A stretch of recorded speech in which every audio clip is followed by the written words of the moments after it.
Simple repeated, quadratic factors and quadratic repeated, तीनही फॅक्टर्सच्या टाईपसाठी फक्त पहिली स्टेज डिफरंट असणार आहे, बाकी पुढची प्रोसेस सिमिलर आहे. पहिली स्टेज म्हणजे आपण जे फॅक्टर्स सेपरेट लिहितो हे सेपरेट लिहिण्याची प्रोसेस वेगळी आहे.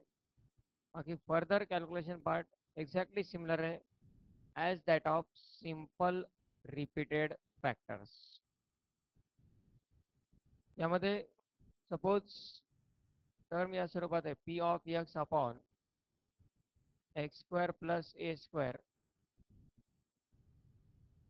X square plus B square. these are the quadratic but they are irreducible quadratic. जर ते रेड्युसिबल असते तर त्यांचे सिंपल फॅक्टर मध्ये कन्वर्जन होऊ शकतं, पण हे इररिड्युसिबल क्वाड्रॅटिक फॅक्टर्स आहेत. आता यामध्ये दोन फॅक्टरसाठी आपल्याला आता सेपरेशन या ठिकाणी तयार करायचं आहे. सिंपल फॅक्टरसाठी आपण पाहिलं एका फॅक्टरसाठी एक कॉन्स्टंट घेतो आपण. सिंपल रिपीटेड मध्ये एका फॅक्टरला नंबर ऑफ रिपिटेशन्स नुसार कॉन्स्टंटची संख्या इन्क्रीज करतो. म्हणजे तो जर एकदा चाललेला असेल तर एक कॉन्स्टंट, त्याचा ब्रॅकेट स्क्वेअर असेल तर दोन कॉन्स्टंट, ब्रॅकेट क्यूब असेल तर तीन कॉन्स्टंट, असं आपण इन्क्रीज करतो. यात क्वाड्रॅटिक फॅक्टरला एका फॅक्टरसाठी नेहमी दोन कॉन्स्टंटची आवश्यकता असते. एका फॅक्टरसाठी दोन कॉन्स्टंट. जे दोन कॉन्स्टंट आपण घेतोय त्यापैकी पुन्हा एका कॉन्स्टंटला एक्स न मल्टिप्लाय करायचं.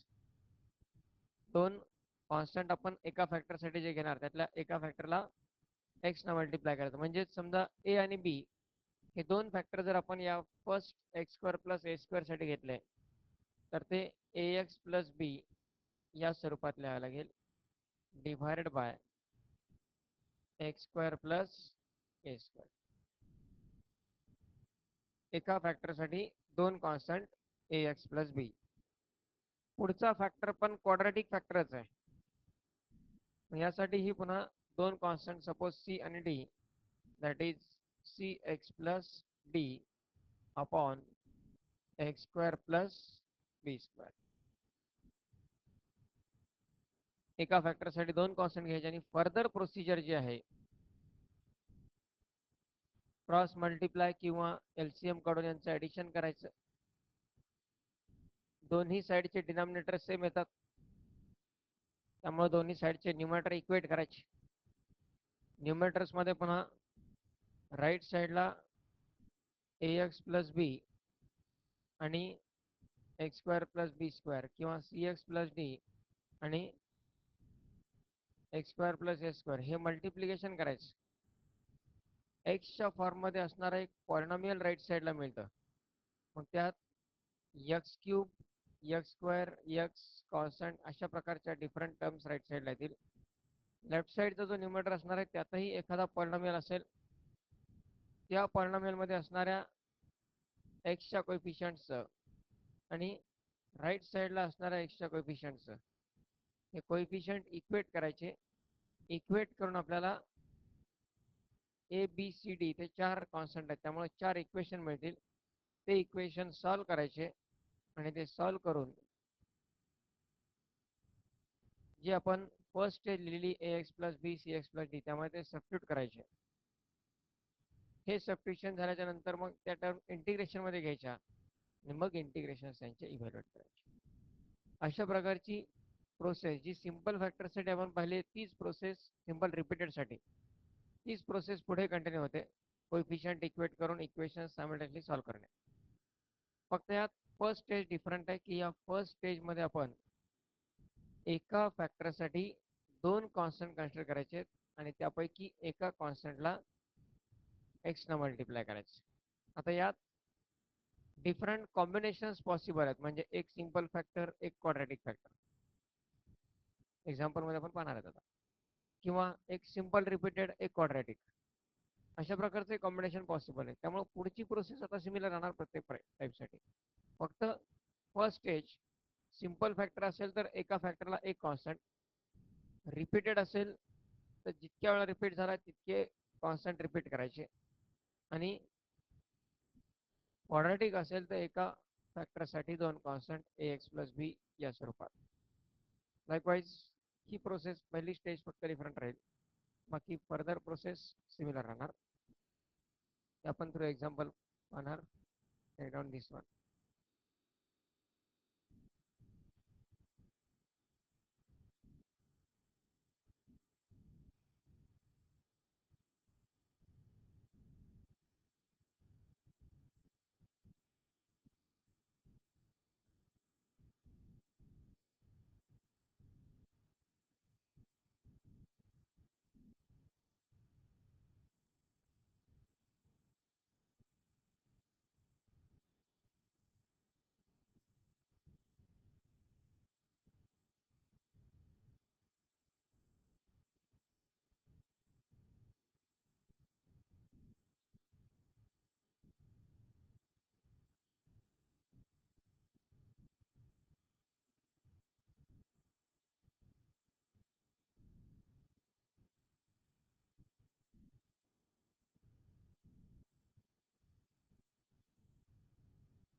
घ्या example. Evaluate integral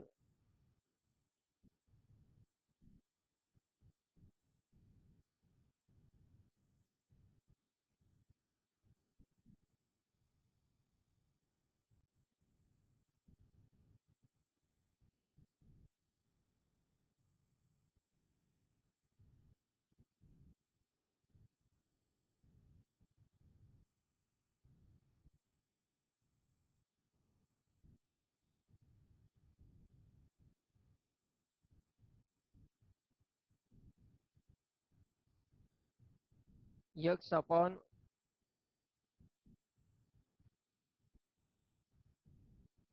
x minus one into X square plus one. x upon x minus one into X square plus one.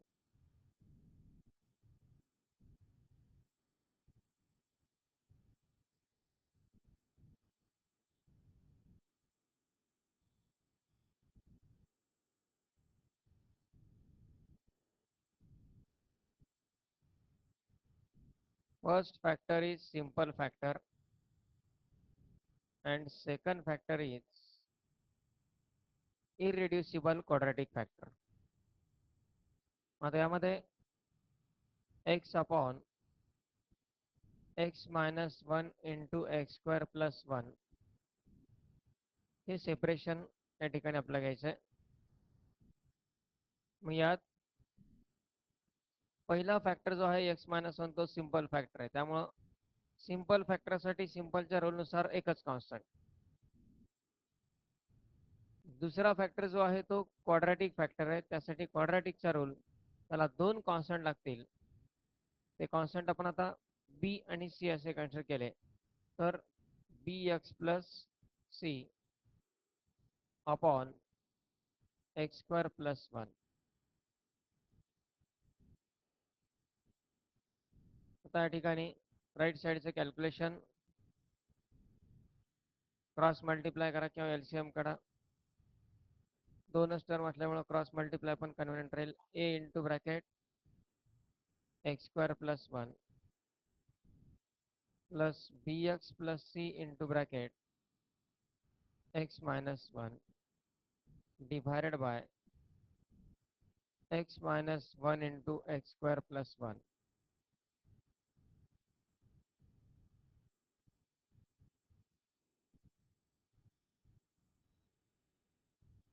दोन्ही साईडचे डिनॉमिनेटर सेम आहेत, म्हणजे आपण दोन्ही साईडचे न्यूमरेटर इक्वेट करू शकतो. लेफ्ट साईडचा न्यूमरेटर आहे एक्स आणि राईट साईडला मल्टिप्लिकेशन घ्या त्या टर्म्सचे. ए न मल्टिप्लाय केलं ब्रॅकेटमध्ये तर A X square plus A plus B एक्सनी मल्टिप्लाय केला दोन्ही टर्मला B X square minus B X आणि सी न मल्टिप्लाय केला तर plus C X minus C. X equal to इंडेक्सच्या डिग्रीनुसार टर्म कंबाईन करायच्या एक्सच्या. एक्स स्क्वेअरच्या दोन टर्म मधून एक्स स्क्वेअर कॉमन घेता येईल. शिल्लक राहील ए प्लस बी इंटू एक्स स्क्वेअर प्लस एक्सच्या दोन टर्म आहेत minus B X plus C x. ते मायनस साठी थोडं केअरफुल. तर एक तर सी मायनस बी लिहा किंवा minus B plus C. That is C minus B into X आणि प्लस कॉन्स्टंट आहे तो ए मायनस सी. लाईकवाईज या टर्म्स या ठिकाणी आपण कंबाईन करू शकतो.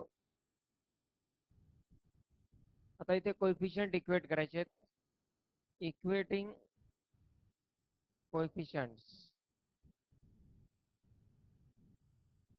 एक्स एक्स स्क्वेअर आणि कॉन्स्टंट यांचे कोएफिशियंट जर इक्वेट केले, राईट साईडला एक्स स्क्वेअरचा कोएफिशियंट आहे ए प्लस बी, पण लेफ्ट साईडला एक्स स्क्वेअरची टर्म नाहीये त्यामुळे त्याचा कोएफिशियंट असेल 0.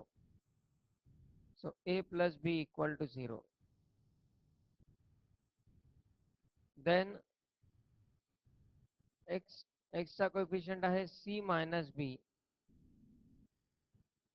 सी मायनस बी लेफ्ट साईडला एक्सची टर्म आहे त्याचा कोएफिशियंट 1 आहे इक्वल टू 1 इक्वेशन 2. आणि ए मायनस सी हा कॉन्स्टंट आहे. ए मायनस सी पण कॉन्स्टंट टर्म पण लेफ्ट साईडला नाहीये त्यामुळे ए मायनस सी इक्वल टू 0. आता हे तीन इक्वेशन्स सायमल्टेनियसली सॉल्व्ह करून ए बी सीच्या व्हॅल्यू फाइंड करायच्या. यात आपण ए मायनस सी इक्वल टू 0 वरून लगेच ए इक्वल टू सी घेऊ शकतो. हे झालं equation 3. A equal to C असल्यामुळे आपण सी ची किंमत ए सबस्टिट्यूट करू शकतो इक्वेशन 2 मध्ये किंवा ए ची किंमत सी सबस्टिट्यूट करू शकतो इक्वेशन 1 मध्ये.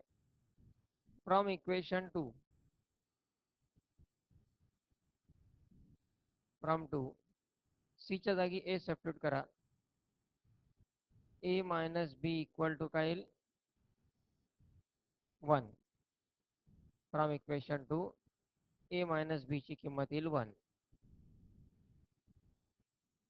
हे झालं इक्वेशन 4. आता इक्वेशन 1 आणि इक्वेशन 4 हे दोन्ही इक्वेशन ए आणि बी च्या फॉर्म मध्ये आहेत. त्यांचं ऍडिशन करा म्हणजे इक्वेशन 4 प्लस 5 सॉरी 4 प्लस 1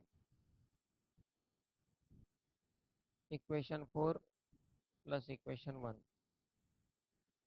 हे जर ॲड केले, इक्वेशन 1 आहे A plus B equal to 0. Equation 4 आहे A minus B equal to 1. Add केले तर plus B minus B cancel, A plus A into A equal to 1. म्हणजेच ए ची व्हॅल्यू येणार 1/2.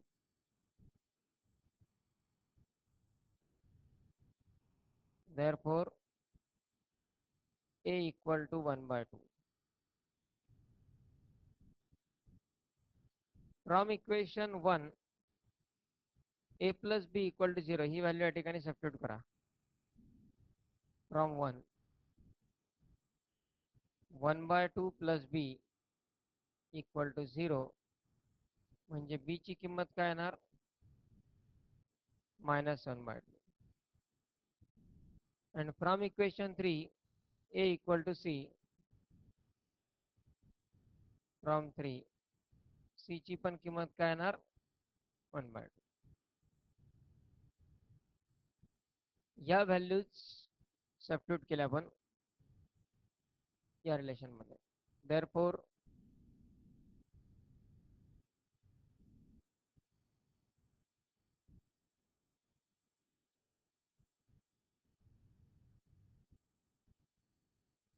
from 3 c equal to 1/2. therefore x upon x minus 1 into x square plus 1 equal to a ची किंमत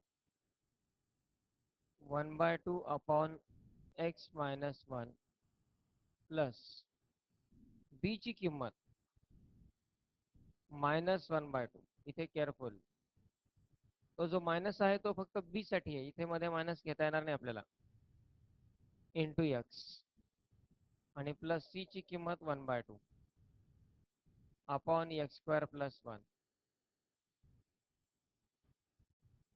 आता ही term transfer करायची आहे integration मध्ये. So integral becomes 1/2 upon x minus 1 plus -1/2 x plus 1/2 upon x square plus 1 into dx. आता हे इंटिग्रेशन्स solve करायचे. यामध्ये थ्रूआउट 1/2 आपण कॉमन घेऊ शकतो. थ्रूआउट 1/2 कॉमन म्हणजे 1/2 इंटिग्रेशन मध्ये राहील 1 upon x minus 1 plus minus x plus 1 upon x square plus 1 into dx. आता या ठिकाणी -x साठी डिनॉमिनेटर सेपरेट, 1 साठी डिनॉमिनेटर सेपरेट आणि लगेच त्यांचे सर्वांचे इंटिग्रेशन पण सेपरेट घ्या. म्हणजेच 1/2 in bracket integral 1 upon x minus 1 into dx minus integral, इथे मायनस आपण घेऊ शकतो outside, x upon x square plus 1 into dx आणि plus 1 upon x square plus 1 into dx. प्रत्येक टर्मचं इंटिग्रेशन सेपरेट, डिनॉमिनेटर पण सेपरेट घेतला. आता यात 1/2 इंटू पहिलं इंटिग्रेशन आहे log of x minus 1 minus x upon x square plus 1. हे integration solve कसं करणार आता, सबस्टिट्यूशन करता येईल कारण त्याचा डेरिव्हेटिव्ह तयार होतो, पण त्यापेक्षा सोपं आहे 2 न मल्टिप्लाय डिव्हाइड करा. 2 न मल्टिप्लाय डिव्हाइड केलं तर डिनॉमिनेटरचा डेरिव्हेटिव्ह न्यूमरेटर तयार होऊ शकतो. म्हणजे 1/2 into 2x upon x square plus 1 into dx हे झालं सेकंड इंटिग्रल. आणि थर्ड इंटिग्रलचा डायरेक्ट फॉर्म्युलाच आहे आपल्याकडं, 1/x² + 1, 1 ला 1² लिहा किंवा tan इनव्हर्स x हा डायरेक्ट फॉर्म्युला पण आपण यूज करू शकतो. आणि प्लस c. आणि लास्टली हे जे रिमेनिंग इंटिग्रेशन आहे ते log ऑफ x² + 1. म्हणजेच final answer 1/2 in bracket log x - 1 - 1/2 log x² + 1 plus tan inverse x. शेवटी त्या 1/2 आपण ब्रॅकेटमध्ये मल्टिप्लाय पण करू शकतो.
ज्यांचं झालाय त्यांनी एक प्रॉब्लेम घ्या. Integral 5x² upon 5x² upon first bracket x + 1 second bracket x² + 4 x² + 4.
Last step काय आहे आन्सरची मग 1/2 ना मल्टिप्लाय करा 1/2 log of x minus 1 minus 1/2 into 1/2 1/4 log of x square plus 1 आणि plus 1/2 tan inverse x plus c.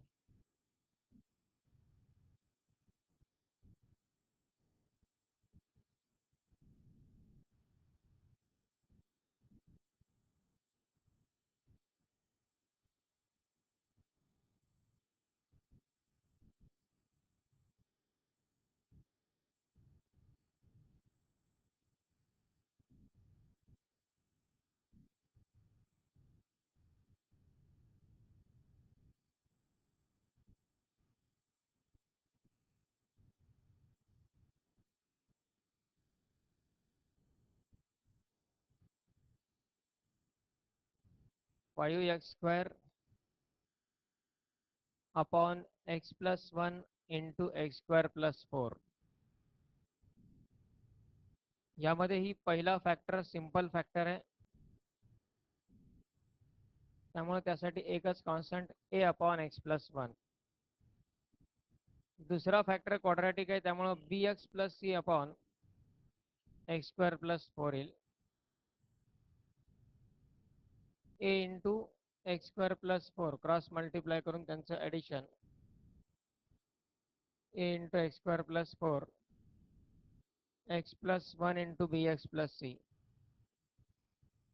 दोन्ही साईडचे denominator same आहेत, numerator equate करता येतील.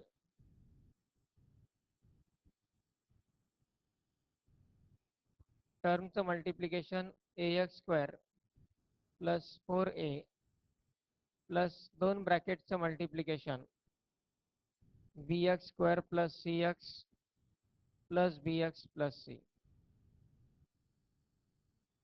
त्यानंतर एक्स स्क्वेअरच्या टर्म्समधून X square common, A plus B शिल्लक राहील. एक्सच्या या दोन टर्ममधून एक्स कॉमन म्हणजे बी प्लस सी किंवा सी प्लस बी शिल्लक राहील. आणि कॉन्स्टंट्स आहेत ते 4a प्लस सी. कोएफिशियंट जर इक्वेट केले, एक्स स्क्वेअरचा coefficient A plus B, left साईडला एक्स स्क्वेअरचा कोएफिशियंट आहे 5. नंतर एक्सचा coefficient C plus B, left साईडला एक्सची टर्म नाही म्हणजे त्याचा कोएफिशियंट 0. आणि constant term 4a plus C equal to 0. Equation 2 वरून C equal to minus B लिहिला, ती किंमत इक्वेशन 3 मध्ये टाकली, 4a मायनस बी मिळेल. त्यातला इक्वेशन 5. इक्वेशन 1 आणि इक्वेशन 5 ॲड केले, A plus B equal to 5, 4a minus B equal to 0. यातला बी कॅन्सल झाला. ए प्लस 4a म्हणजे 5a इक्वल टू 5. ए ची किंमत 1 मिळाली. मिळालेली ए ची व्हॅल्यू इक्वेशन 1 मध्ये टाकली. परत बी ची व्हॅल्यू मिळेल 5 मायनस 1 म्हणजे 4. आणि इक्वेशन 4 वरून सी इक्वल टू मायनस बी म्हणजे सी इक्वल टू मायनस 4. या व्हॅल्यूज पुन्हा यूज केल्या, 1 अपॉन एक्स प्लस 1 ए ची व्हॅल्यू 1 प्लस 4x मायनस 4 बी ची व्हॅल्यू 4 सी ची किंमत मायनस 4. या व्हॅल्यूज या ठिकाणी यूज केल्या.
नेक्स्ट पार्टमध्ये इंटिग्रेशन त्याचे सेपरेट घेतले.